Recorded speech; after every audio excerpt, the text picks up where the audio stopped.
How are you, child of God? This is the Remnant Seed Bible Study Channel. Welcome. Today's subject is America found in the Bible.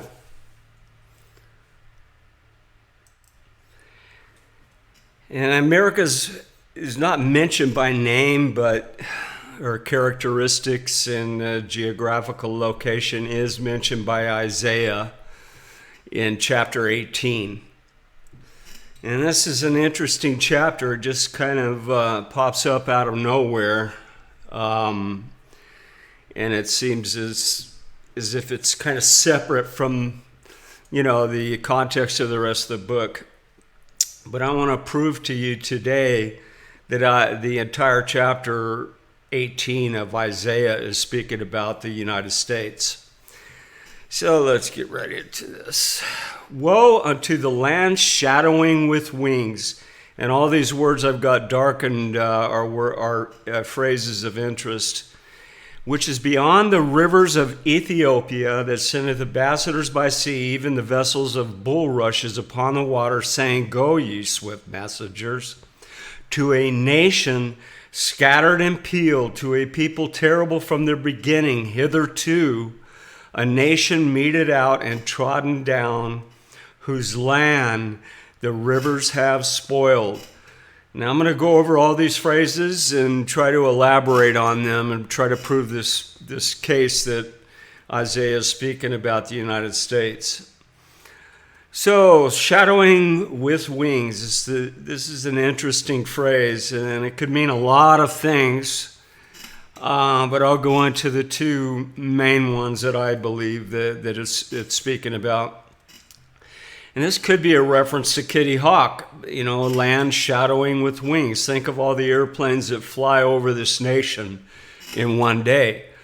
And the invention of the airplane, and the Hebrew word for shadowing could be used to describe the clattering of the first airplane engine. It could also be the sound of many airplanes flying and buzzing, and you'll see when I go into this to this word here, you'll see shadowing, you'll see the definition of shadowing. I'll go over it later on. Many believe this is our national symbol, the eagle as well. So you could look at this in many different ways, but either way, they still point to the United States. And the word woe would actually better be rendered hoy as a call for recognition and a declaration to listen and take heed, not a burden. Now let's go over this. Beyond the rivers of Ethiopia. This one's a little hard to figure it out. I'll do my best. Meaning, beyond the rivers of Ethiopia, meaning beyond the nation or land of Africa. And if you look at Africa and you look at the location of Ethiopia, it's right at the southern tip of the Red Sea, and that's your reference point. Okay, now this is beyond. The word beyond it means it has many meanings, but it's quartered. Yeah, I think it's the best meaning of it, quartered. And again, we'll go down to the end of this essay, and I'll show you all these meanings in the Strongest Concordance. I'll give you the numbers and everything. So beyond Africa, when you're going, we're going to establish that beyond the rivers of Ethiopia is speaking about west of Ethiopia, or the continent of Africa. And that's what beyond means. It means beyond the land of Africa. It's not in the land of Africa. And when you go due west, you'll see America. And it's the same with Israel. If you go west, you'll eventually run into the USA. And that's the reference point, I believe, of Isaiah, is that he was looking east, but he was speaking about over his shoulder, which was to the west. Now, already given you, is to find the reference point of Isaiah. You just look at the Red Sea area there. It's easy to identify on the map.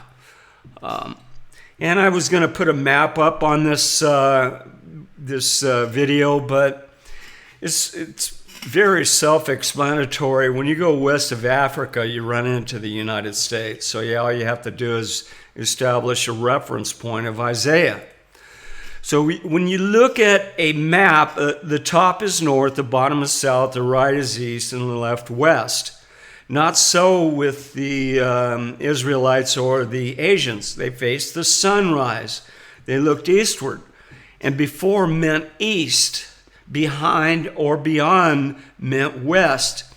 His right hand points south, his left hand to the north. Beyond the rivers of Ethiopia meant over his shoulder west.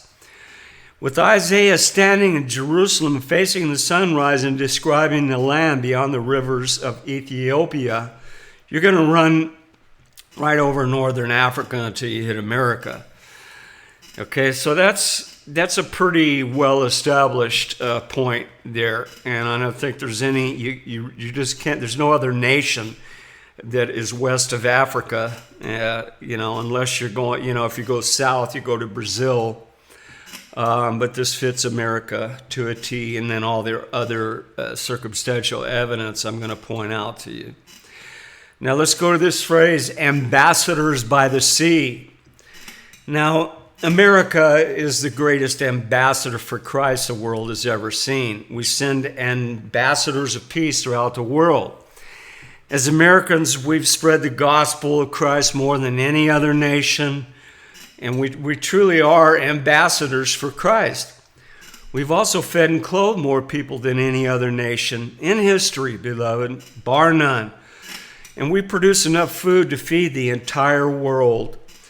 And, the eagle's outstretched wings are also a symbol of our welcome to all who are oppressed and downtrodden. And America has always been that refuge nation, beloved, for all peoples. Americans treat the rest of the world good. We give our money, we give our time. Americans are very blessed, but Americans at the same time also, they just obey all the commandments of the Lord for the most part. And that's what makes Americans so good. And this nation is so blessed because of that. In Abraham, look at Abraham. God told him, I want you to be a blessing to the entire world and as numerous as the stars of heaven and the sands of sea. And look at the United States. She fulfills that obligation to the T. We have blessed the whole world with our prosperity, beloved. And now let's go to vessels of bulrushes. And this is referring to ships, that go on the water. And many believe that when you look at the etymology of this word, these bulrush, it's speaking of a steamship, a ship that sucks up water and then uses that for its power. That's basically what's being spoke of. So they're just, these are basically ships that these ambassadors go on, or these ships that have humanitarian aid, or even vessels. These are ambassadors that are involved in government work and also in private work. So this is really no mystery here. The vessels of bulrush is simply referring to ships that are used. Okay, and scattered and peeled is a really easy one too, and it basically means tall and clean shaven. And I can show you in the Hebrew words, again, they're down at the bottom of this lecture. Terrible from their beginning. America has never lost a war since her birth. She destroyed her mother nation, England, and the armies of England, which was basically the most powerful nation in the world at that time. And America will never be conquered from without, only from within. And beloved, it's happening right now as I speak. The communists are trying to take over this nation, and they're doing a great job of it, beloved. People better wake up. Now, to me, a nation meted out and trodden down is the most significant of all the evidence we have that this is speaking of America. Originally, land was measured by a man's stride, so the idea of trodden down is made even clearer. When you look at a map of America, it's obvious she is meted out and trodden down by our forefathers. The entire nation has been measured with a tape measure. All 50 states have been marked out, and you can see it when you look at a map. Meted out and trodden down is what a surveyor does when he marks out plots of land. And beloved, I used to be involved in this. I'm retired now, but we did a lot of this in concrete. We were constantly marking out and measuring plots of land. America fits the description found in Isaiah 18 to a T. It's a perfect place for a majority of the tribes of Israel to make their final habitation. Okay. I missed this paragraph right here. All 50 states have been marked out, and you can see it when you look at a map. Meted out and trodden down is what a surveyor does when he marks out plots of land. Okay, beloved, and that's really the essence of meted out and trodden down. It's a surveyor surveying a piece of land and measuring it out. If you're able to trace the migrations of the 12 tribes, you'll find out they ended up right here in America. But sadly, most people don't know who they are in this country. And this is due to false teachers and teachers who are not qualified to be teachers of God's Word because they've been taught the traditions of men and they're no longer teaching the truth. Now, about the time that Florida and Louisiana were taken into the Union and Ohio taken in as a state, the government passed a law that all public land should be surveyed by the North Star and a baseline run east and west, and all this land cut up into mile square sections, meted out and trodden down, beloved. Excuse me. Are maps like a checkerboard. These sections are subdivided into quarter sections of half a mile square, which is the amount of land allotted to our soldiers and sailors for homesteads. No nation has ever been so meted out in blocks before. For the first time in history, the American government found a new way of meting out land by a general survey by measurements according to the ranges with the North Star. All the land in America, from the western edge of Pennsylvania to the Pacific Ocean and from Canada to Mexico, has been surveyed by the lines of measurement, staked off in sections and quarter sections.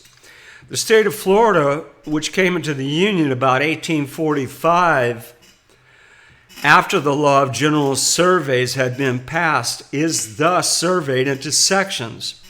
In Texas, which also joined the Union around 1845, is marked off in squares, and there are still some star houses around, which were sections of land that were given to the surveyors for their work instead of money.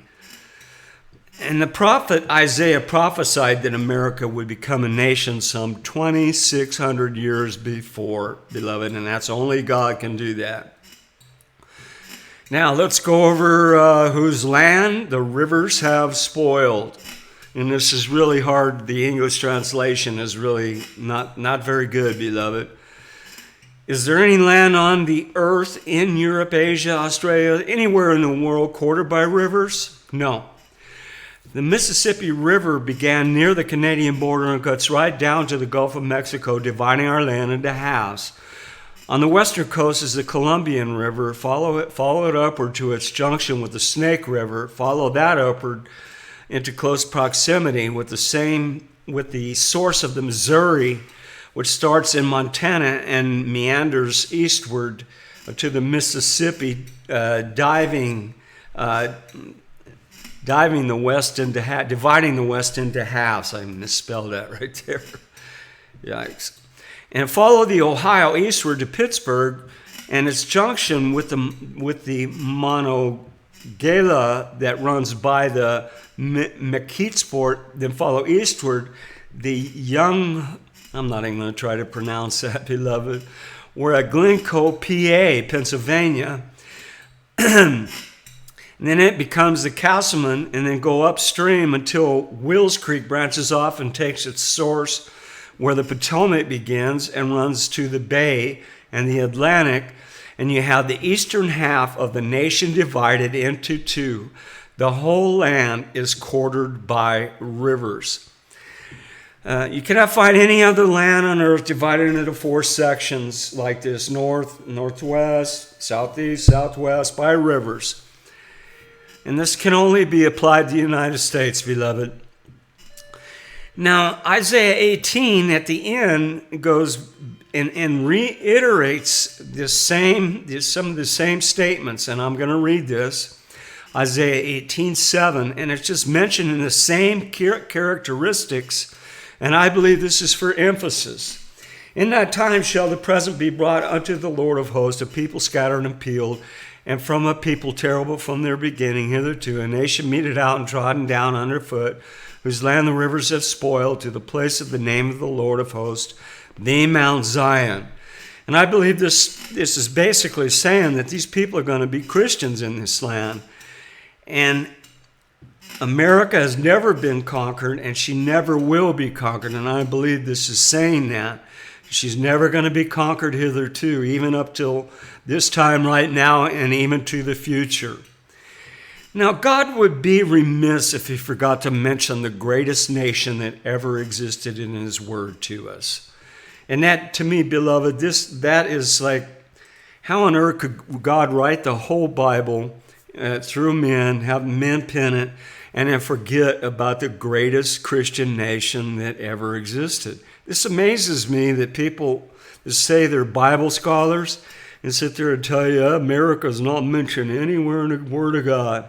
And it just baffles my mind when you've got all of this evidence right here that shows you the extent of the false teachers in this modern Christian age, beloved. It's sad. We just don't have any teachers that are left. It's like, where can you find one? All right, I'm going to go over to God's promise to the house of Israel as far as their land goes, and I believe this could apply to Israel, the land of Israel, and also this new Israel, what I'm going to call the new Israel, the regathered Israel. And it's found in 2 Samuel 7:10. Moreover, I will appoint a place for my people Israel, and will plant them, that they may dwell in a place of their own, and move no more, neither shall the children of wickedness afflict them any more, as before time. And as since the time I have commanded judges to be over my people Israel, and have caused them to rest from all thine enemies, also the Lord telleth thee that he will make thee an house. And the Lord is telling you this. He made this nation is for the house of Israel and all other peoples, beloved. America is the greatest nation that ever existed. Now here's another second witness. There's more witnesses, but these are the two main ones, beloved. 1 Chronicles 17:9. Also, I will ordain a place for my people Israel, and will plant them, and they shall dwell in their place, and shall be moved no more. Neither shall the children of wickedness waste them any more as at the beginning. And since the time that I commanded judges to be over my people Israel, moreover, I will subdue all thine enemies. Furthermore, I will tell thee that the Lord will build thee an house. And it shall come to pass, when thy days be expired, that thou must go to be with thy fathers, that I will raise up thy seed after thee, which shall be of thy sons, and I will establish his kingdom.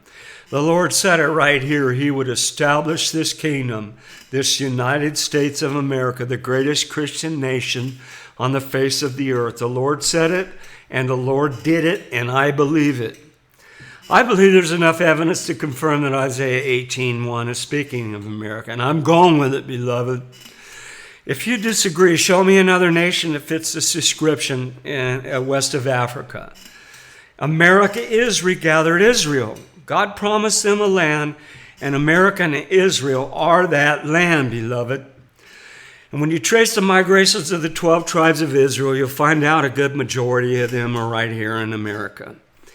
Many of them are lost, and they just don't have a clue who they are. They're the lost sheep of the house of Israel. There aren't any coincidences. America is the greatest nation to ever exist. When America makes a declaration, the rest of the world had better listen. And beloved, our military has made it possible for the house of Israel to regather to the land of Israel and Jerusalem. So America had a hand in that.